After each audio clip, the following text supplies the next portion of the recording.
ก็ช่วยวางหันกับแม่อันแข่งฮักกะมันนั่นแหละเสียเงินค่าห้องแม่แข่งฮักเป็นยังล้มนี่แหละล้มในบ่อนเฮ็ดงานหั่นลื่นแบบลื่นน้ำมันน่ะสิเด้แข่งฮักกระดูกมันอันนี้กระดูกร้าวแล้วก็ใส่เผือกแล้วก็น้องเอิญหั่นแหละอันเป็นคนเลี้ยงหาเงินเสียค่าห้องค่าหยังก็เลี้ยงแม่นะโอ้ก็ยังใครได้เหรอเนาะยังมีลูกแบบนี้แหละเนาะมีลูกก็ดีไปอีกแบบนึงนะยังว่าหาแล้วเจ้าของว่าปานนั้นยังว่าบ่อยากเฮ็ดบัตรเฮ็ดเบอร์ให้เขาก็อ่านได้เบิ่งตัวได้เจ้าของว่าสิแหละ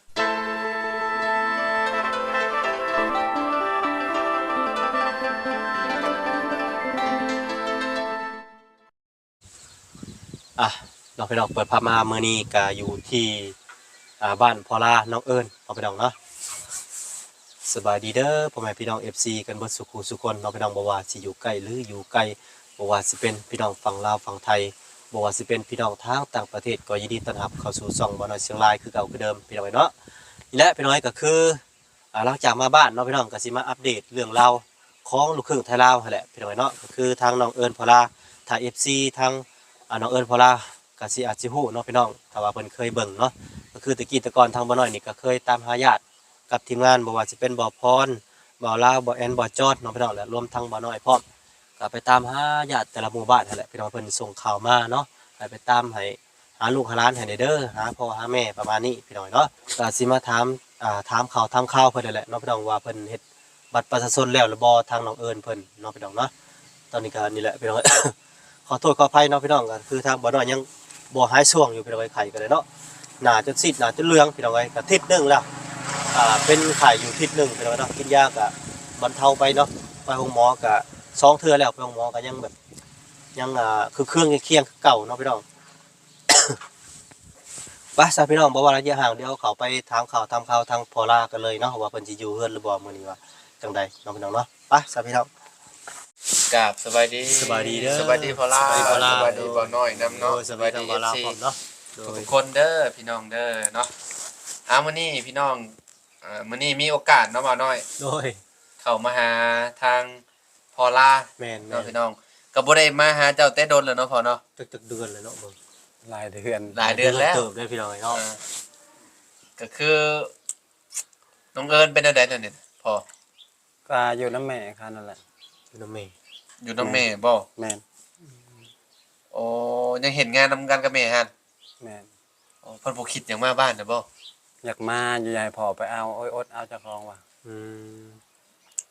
อยากมาแล้วเนาะเอาเจ้าไปอยู่น้ำเพิ่นจักเดือนจ้ะ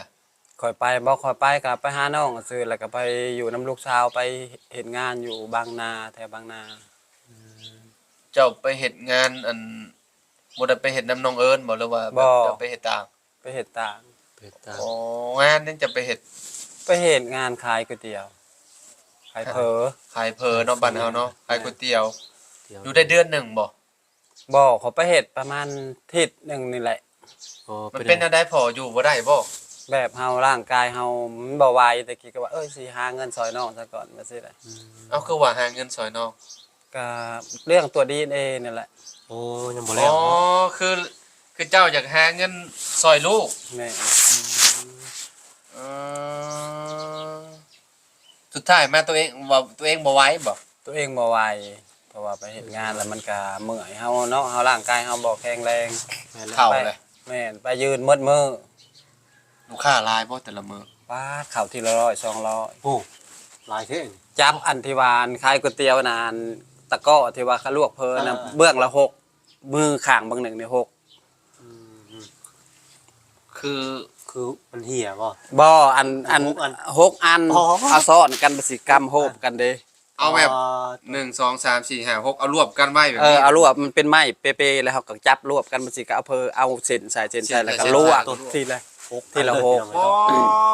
พูดแท้ขายดีแท้นี่ก๋วยเตี๋ยวยังอันนี้ก๋วยเตี๋ยวอันโบราณก๋วยเตี๋ยวโบราณก๋วยเตี๋ยวแบบก๋วยเตี๋ยวโบราณแม่นเขาขายดีร้านแล้วเฮามานอนกลางคืนโอ้ร่างกายบ่ไหวแล้วหายใจก็แบบ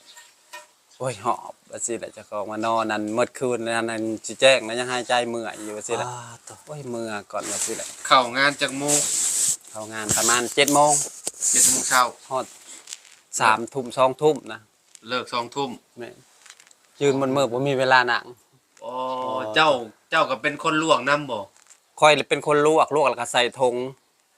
หั่นเด้คือเขาจับขึ้นมาแล้วก็ลวกแล้วก็เอามาข้างใส่ปากหม้อแล้วก็เอาธงมาใส่เอาใส่บ่แม่นว่าสิเอาอันมีตะกร้าบ่มีอันแนวอันนั้นได้ต้องจับตะกร้าแล้วก็จับอันนั้นแล้วก็ใส่ธงใส่ธงแล้วก็ใส่เส้นใส่เอาใส่แยกเส้นแยกอันต่างหากทีเด้อ ลุงน้องมีหลายบ่ อันหม้อทุกคนหา3คนก๋วยเตี๋ยวในโลกเพอนะ อ่า อันหม้อหนึ่ง3คนเดี๋ยวมันเป็น2หม้อในร้านนะหม้อหนึ่ง3คนอันนั้นยังบ่ทันเลยนะคนแต่6ตะกร้ออันนั้นลงไป คือสิแซ่บแฮงเนาะหั่นนี่เนาะแบบว่าลูกค้าจังนิยมกินเนาะ แม่นจนไปนั่งบ่แล้วบ่มีเวลานั่ง เปิดมาได้จักปีแล้วพูดเนาะ บ่ฮู้ แต่ว่าขายดีเนาะนี่ ขาย เนาะ ดีเลย หาเงินอยากซอยลูกเอาไปตรวจ DNA เนาะ แม่น สุดท้ายมาอยู่บ่ได้ อยู่บ่ได้ อาทิตย์หนึงบ่จะอยู่ได้ครับ แม่น เงินเดือนเท่าใด วันหนึงแล้วแต่เฮาเอาเป็นวันหนึง450วันหนึ่งบ่ แม่น อ๋อ450แต่ว่างานก็หนักเนาะคือว่าแล้วเนาะ นั่ง สำงานนั่นแหละ เฮาแบบบ่มีเวลานั่งเด้อบ่มีเวลานั่งเลยแหละ กลัวเฮ็ดหน้าบ่ได้เนาะได้ แม่น เอ กินข้าวเฮาก็แบบสลับกันกินจังซี่เด้ อ๋อ บ่มีเวลานั่งเมื่อย ขายดีเนาะนี่เนาะ เฮาเฮ็ดหน้าอยู่บ้านยอมมันพักผ่อนนำได้ เจ้าอยู่ได้อาทิตย์หนึง แม่น แล้วเจ้ามาบ้านบ่บัด บ่ก็มาอยู่น้ำลูก อยู่น้ำลูก ก็ว่า ต่อ สิหางานใหม่แล้วว่า อ่า สิหางานใหม่แล้วก็โอ้ยเจ้าของว่าสิแหละพ่อมือซะก่อนพ่อสิมือว่าสิแหละเป็นจังไดก็สิมาหาทางบ้านว่าสิแหละสิซอยลูกก็ดีมาทางบ้านว่าสิแหละร่างกายเฮาบ่แข็งแรงเฮาสิ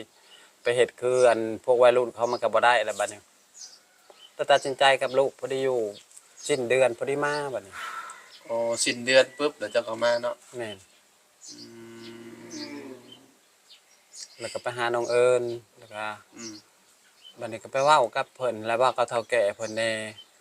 บอกกับเฒ่าแก่มิอันพ่อไอ้แม่น้องเอิญน่ะบ่ แม่น เออ ก็ว่าอยากให้เพิ่นช่วยเจ้าของว่าสิเลยถ้าบ่พอจังใดก็สิโอนมาช่วยสิเห็นนะถ้าบ่เฮ็ดหยังแล้วก็คำว่าบ่อันนั้นแหละคำอันผมเอาเมื่ออะไรอย่าไปเสียใจภายหลังนะเจ้าของว่าสิแหละ อืม เว้ากับเฒ่าแก่หั่นแหละเว้ากับแม่เขาก็คือสิบ่มีเงินเฮาไปสินะแม่เขาก็ดีเขาก็เลี้ เฒ่าย ง แก่ ลูก ช่วยบ่ปานนี้ เฒ่าแก่ก็ออกซอย อ่า 2,000เฒ่าแก่ซอย 2,000 ไปตรวจเนี่ยเบิดเท่าใดก็ คำเอกชนน่ะมัน50,000 โท คำเอกชนนะโทรไปถามนะเอกชนนะ50,000ทำโรงพยาบาลตำรวจอะไรมันสิ18,000 อ๋อ 3คนนะ18,000 3คนมีพ่อแม่ลูก แม่น 18,000บัดนี้เพิ่นซอย 2,000 แม่น บัดนี้แม่เพิ่นซอยเท่าใด แม่เพิ่นก็ออกเท่าแล้วว่าบ่พอว่าสิแหละบ่พอก็คอยก็หาเงินแล้วก็โอนไปซอย 2-3,000นี่แหละ จะมาบ้านแล้วจะโอนไปช่วยเพิ่น แม่น จะไปหาเงินมันได้ใช้อันคือได้ไปช่วยเพิ่น ยืมเอานี่แหละยืมเอาน้ำเอ้ยน้ำน้อง ยืมไปแล้วเนาะ ยืมเอาน้ำเอ้ยน้ำน้องเลยครับ พอแล้วได้สำหรับ พ่อก็ออก5,000เราก็ดิเมียเพิ่นก็ไปแล้วก็น้องเอิ้นแล้วว่าพอถามลูกว่าพ่อออกตัวเท่าใดว่าพ่อก็เพิ่นไปอันเมียเพิ่นไปกดมา5,000ว่าสิแหละ ก็หันก็เฮาออกเองว่าสิแหละแล้วก็บ่พอแล้วข่อยก็โอนไปให้หายืมเงินแล้วก็โอนไปให้ ประเสริฐเฮงเลยเนาะทั้งนี้ก็อยากให้ลูกได้เป็นคนไทยพี่น้องเนาะพ่อคนลาวโดยที่บ่มีขอแม่อีหยังเลยพี่น้องทั้งที่เรา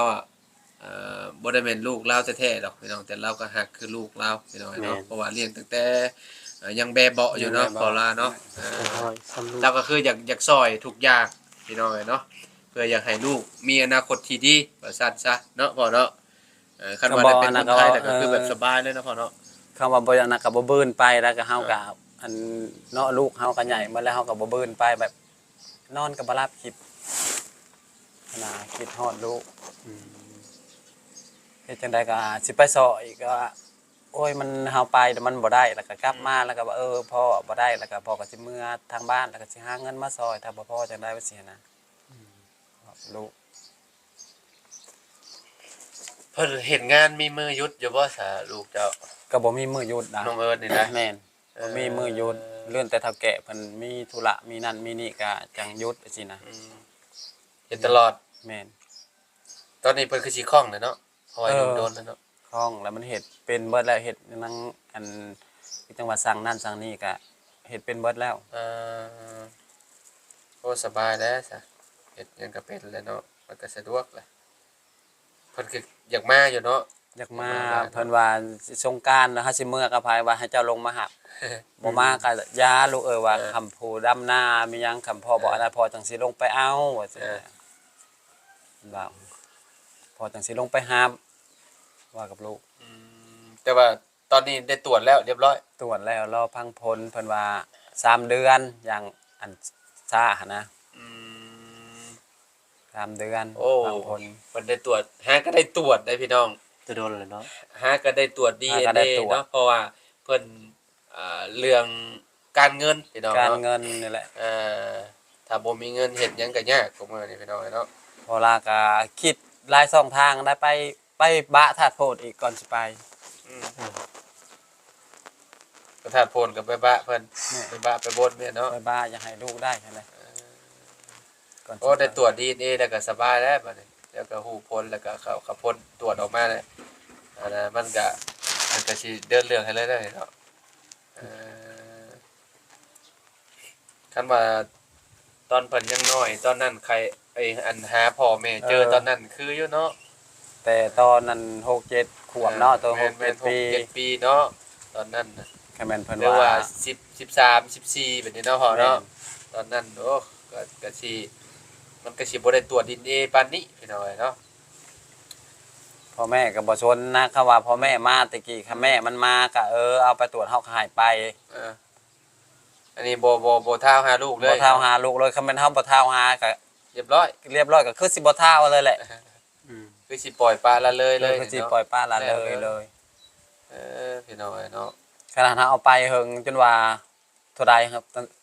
แต่ว่าพ่อแม่เขาก็หลายปีแล้วเขาก็ยังบ่เฮ็ดให้เจ้าของว่า ถ้าบ่เฮ็ดให้แล้วก็คำคอยเอาเมื่ออย่าเสียใจภายหลังนะเพราะว่า เจ้าจนเว้าแบบนี้ติจังอันนั้นเนาะจนพอลาเว้าว่าคะแนนว่าเจ้าบ่อยากได้ลีเราก็พาเมื่อนี่โยก็ว่าแล้วเนาะ เพราะว่าอยู่พี่ก็อันมีสมโนครัวเนาะอันเป็นคนลาวเลยถ้ามาพี่ก็มันอยู่ได้แล้วเพราะว่าคอยเอาเมื่ออะไรอย่าเสียใจภายหลังเถาะก็เว้านั่นนี่แหละ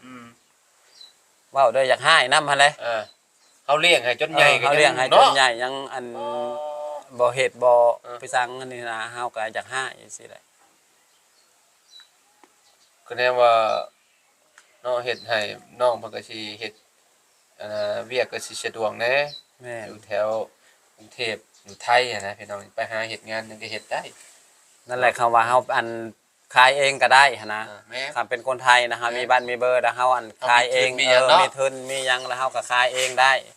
คำเป็นอันคนต่างดาวคือคนลาวเฮามันขายเองบ่ได้ ไปแย่งอาชีพเพิ่นได้บ่ได้เลย ขายบ่ได้ถ้าน้องมีบ้านมีเบอร์ถ้าน้องเป็นแล้วก็น้องเฮ็ดเป็นหัวหน้าเองนั่นบ่นะเป็นเฒ่าแก่เองขายเองสินะก็ได้มันก็คิดไปหลายอย่างแล้วจะ จะ ว่า บ่แน่ได้คนเฮาเนาะเฮาแนม แม่น เบิ่งอนาคตตัวเองบ่ได้เด้มันต้องเบิ่งกันยาวๆพี่น้องเนาะ แม่น แม่น บางทีอาจสิแบบปึ๊บปั๊บมาโอ้เป็นเฒ่าแก่คนก็โยกมันก็เนาะก็สะดวกสบายอีกแบบหนึงเด้คือเฮานี่เลี้ยงให้ใหญ่ปานนี้เด้อโอ้หายืมมาแล้วแหละบ่มีก็ได้เนาะ ว่าแล้ว ให้ลูกเป็น คือ เนาะ ชาใจเฮาบ่มีเฮาก็หาเลย แม่นได้พอเอ้ยคือลาวนี่แหละเราว่าบ่มีฮะเราอยากหายืมให้พี่น้องเนาะ แม่น หายืมนำพี่น้องให้ หายืม เพื่ออยากให้ลูก ให้ ได้เป็นคนไทยพี่น้องเนาะถือว่าแบบเราก็ชุดๆแล้วหายังมาเปรียบเทียบบ่ได้แหละพี่น้องเนาะจะว่าบ่น้อย แม่นคือว่าสุดเลยนะ แต่ว่าชุด สุดแล้ว น้ำพอล่าเนี่ยแหละพี่น้องเนาะไปเสิร์ชอันนี้รอมาได้ฮอดเดือนหนึงแล้วบ่จะมาบ้าน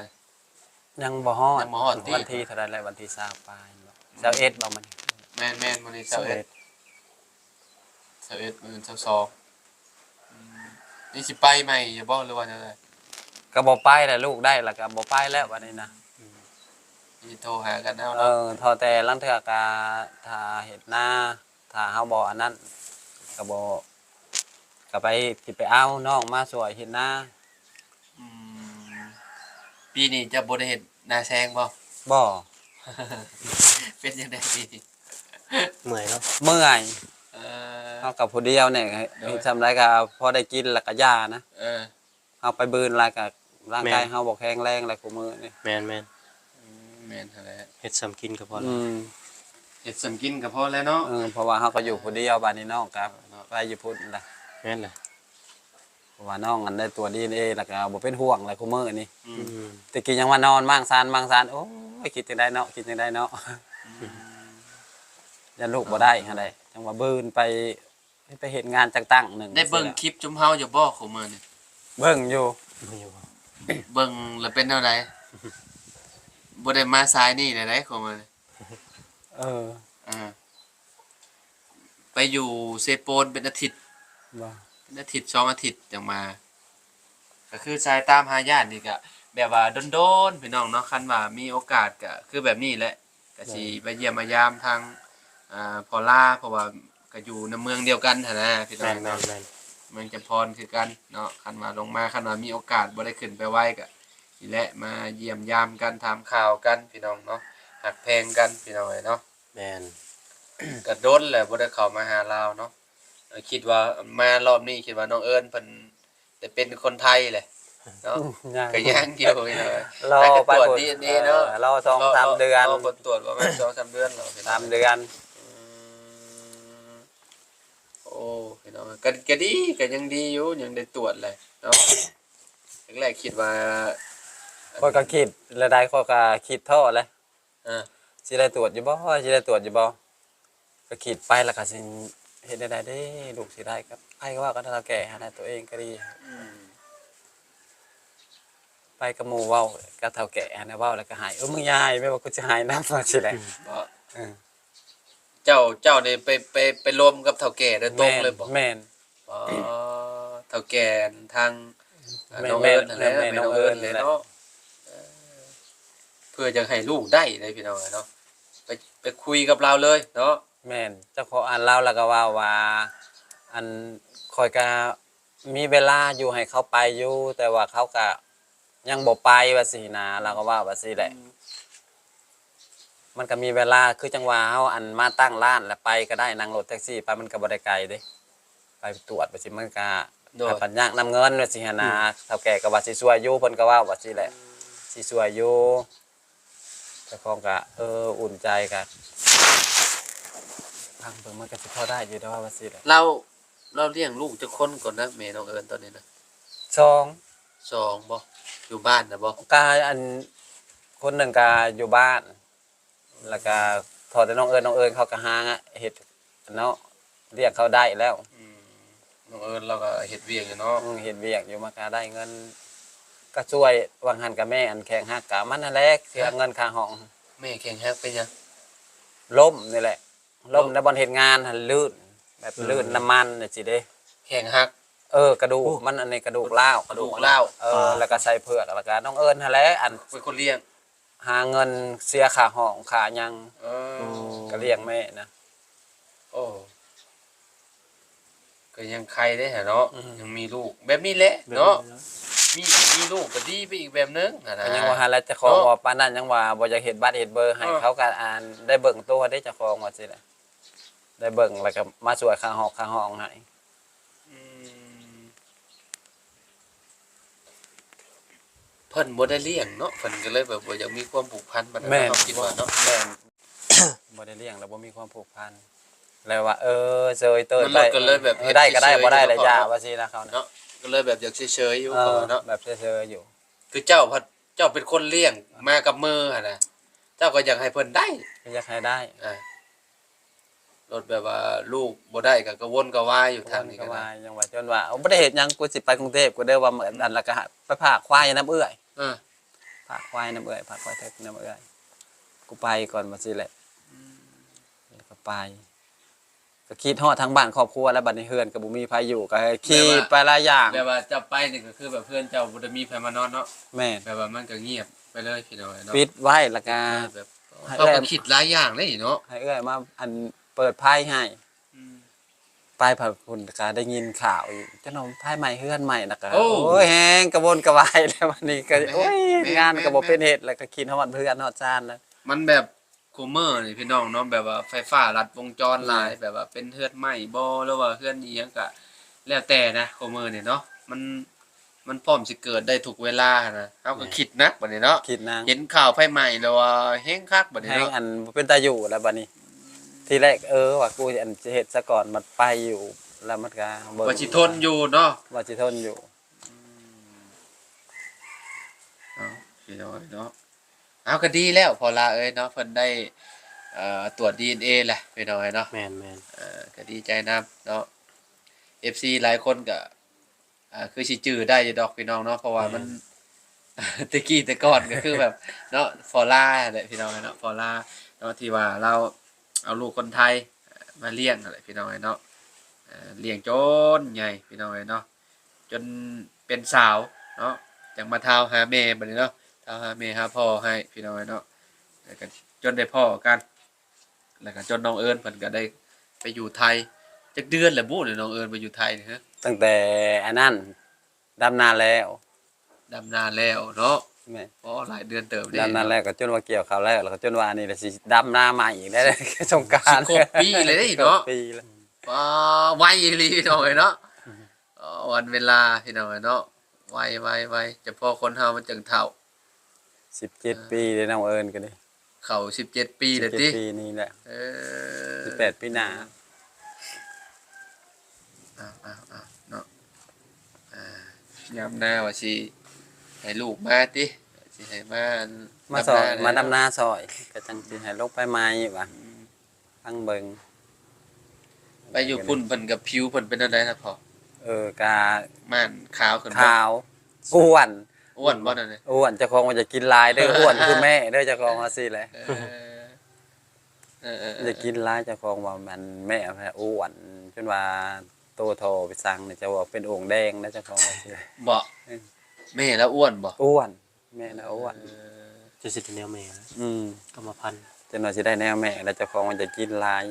โอ้คนนี้เฮากินหลายคือ อื ว่าม นะตามใจปาก ตามใจปาก บางคนน่ะกินบ่หลายก็อ้วนแค่นั้นสิอ้วนน่ะน้อยเนาะ แล้วก็เพิ่นก็ไปต่อบัตรอยู่วันที่20ปลายแล้วก็ไปต่อบ้านยันว่าอยากมาบ้านว่า อืม อันตำรวจก็ว่าถ้าอันกลับบ้านก็เฮ็ดใบอันนั้นมาก็ได้สินะ เออ แล้วเจ้าของว่าไปต่อบัตรก่อนลูกว่า เออไปต่อเอาก่อนไปต่อเอาก่อนแล้วต่อสองเดือนจึงได้ต่อเท่านึงมันก็อันนั้นเนาะ เพื่ออันเฮา เพื่อมันสิออก เพื่อมันสิออกมันก็บ่ได้ง่าย แม่นแหละอ่ะพี่น้องเอ้ยเนาะก็สิประมาณนี้เรื่องราวน้องเอิญพี่น้องเอ้ยเนาะ โอ้ย มาอัปเดตให้พ่อแม่พี่น้อง FC เบิ่งนำกันเนาะเพราะว่าช่วงนี้ก็ลงมาบ้านก็สิอยู่หลายมื้อแน่พี่น้องเอ้ยเนาะก็เลยว่าอยากเปลี่ยนบรรยากาศเนาะมาทางลูกครึ่งไทยลาวแน่พี่น้องมื้อนี้เนาะ แม่น บ่ได้เป็นลูกครึ่งเด้นี่เนาะ ลูกคนไทยอะไรแต่มาอยู่ลาว ลูกคนไทยมาอยู่ลาว ลาว ประมาณนี้เนาะพอเนาะ เด้อ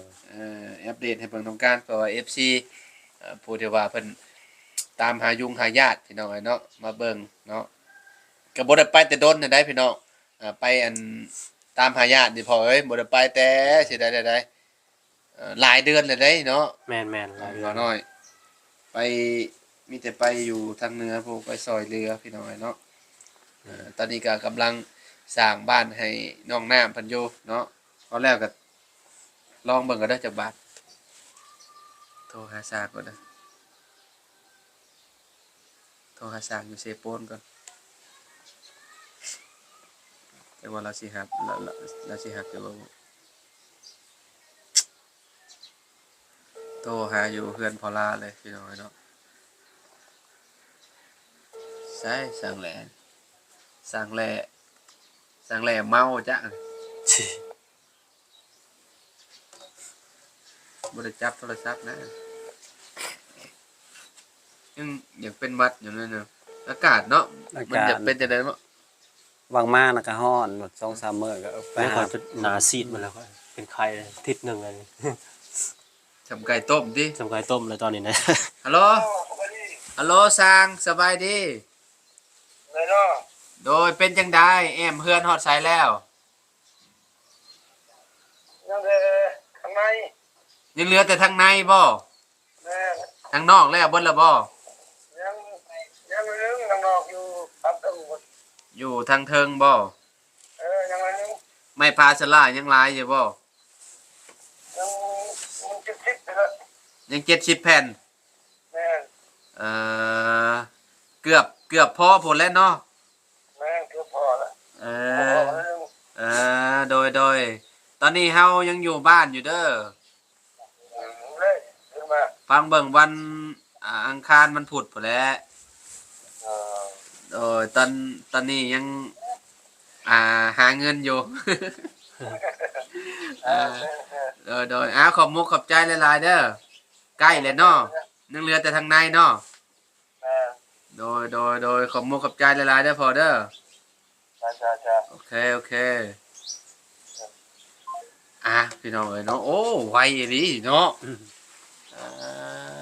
แต่ว่าจวดจ้าดอยู่ได้แท้ฉากแหล่นี่ยังเหลือแต่ทางในเราพี่น้องเอ้ยเนาะมือเขาลงนี่จะว่าแล้วบ่จักว่าน้อยแล้วพอ มา เนาะ สิแล้ว ไปนี่เราเบิกเงินเลยบ่จัก ชิ กับไม้ยังเหลือไม้48 15โตและทีมงานจะว่าจังไดจักหมู่คู่สิลงไปเมื่อใดพี่น้อยเนาะเดี๋ยวไปถามกันอีกก่อนเนาะประมาณนี้เนาะมื้อนี้มาหาพอลาเนาะเป็นอะไร YouTube YouTube ก่อนยังกูบ่ได้ลงละกูมื้อนี่ อย่าเลย ยากๆเลย ท่อเลย อ๋อ บ่ได้ซ่องเก่านั่นแหละตักท่อแล้ว บ่ได้ซ่องเก่าหรือท่อไปเลย อืม เออไปเฮ็ดแนวใดอีเมลมันคือหายไปเลยอะนะไปให้ห้านเขาเฮ็ดบ่เลยนะ ไปให้ห้านเขาอันแบบย้ายเข้าเครื่อง แล้วก็เจ้าเฮ็ดแนวใดเพิ่น เขาย้ายเข้าไปเขาบอกว่าอันป้อนข้อมูลอันบ่ถูกให้เจ้าป้อนอันอ้าวเจ้าของให้ป้อนเขาเองหรือว่าคำขอป้อนเขาเองเป็นเขาก็สิมาหาเจ้าบ่เจ้าของว่าสิแหละ บ่อีเมลเก่าตอนนี้ยังอยู่บ่หรือว่ามันหายไปหมดแล้ว ยังแต่รหัสนั่นแหละ แต่ว่า ก็ส่ง อีเมลบ่ฮู้ อืม มีแต่รหัสก็แล้วก็เข้ายังบ่ได้นะโอ้เสียดายเด้ช่องเก่าเนาะเป็นเดือนแล้วมึงจะบ่ได้ลงช่องเก่าเนาะ แม่น มีแต่ช่องใหม่ว่าตอนนี้นะ พวกใหม่เขาบ่ได้ลง มื้อนี้เนาะ มึงบ่มีกำลังใจที่ลง โอ้ยเสียดายเนาะ ลงแต่ไปกรุงเทพไปละคลิป2คลิปบ่คลิปหนึงแหละก็แล้ว บ่ได้ลงเลยใครโทรมาแล้วเว้ย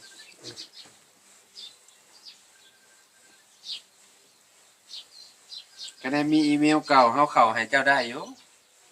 อันนี้บ่มีอีเมลเก่าเจ้าสิอยู่ใส่อีเมลก็ได้เนาะ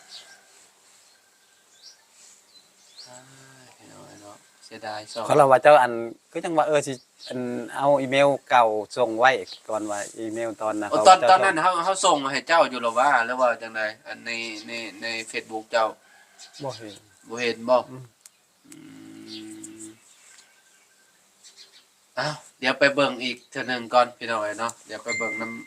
พอลามันก่อนว่าคันว่าอีเมลเก่ายังอยู่ก็สิเข้าให้เราพี่น้อยเนาะคันว่าบ่ยังก็เบิดคำสิเว้าบาดนี้เนาะ แม่น โอเคขอบคุณพ่อแม่พี่น้อง FC หลายๆเด้อพี่น้องเด้อเนาะขอบคุณขอบใจหลายๆเนาะวันนี้ก็แวะเวียนมาหาปอลาเพิ่นเนาะทางเราก็โล่งใจหนิดนึงเนาะได้ตรวจดีให้ลูกสาวแล้วเนาะไข้ขึ้นแล้วบ่นั่นนี่หรือว่ายังคิดอยู่บ่ อย่าคิดเลย ยาแล้วบ่ พอได้ตรวจมันผลออกมาเนาะเป็นพ่อแม่เขามันก็ต้องได้สินะแล้วอย่าคิดละ โอเคซะถือว่าผ่านเนาะรายการละซะพี่น้องเนาะ ตะกี้ยังงั้นคิดยังว่าจนว่าโอ้ยไปหาเฮ็ดงานก่อนว่าโอ้ยบ่ จ อน ยู่ ไปเห็นงานเนาะจนไปหาเงินซอยลูกเนาะเจ้าก็ได้เนาะ แม่น โอ้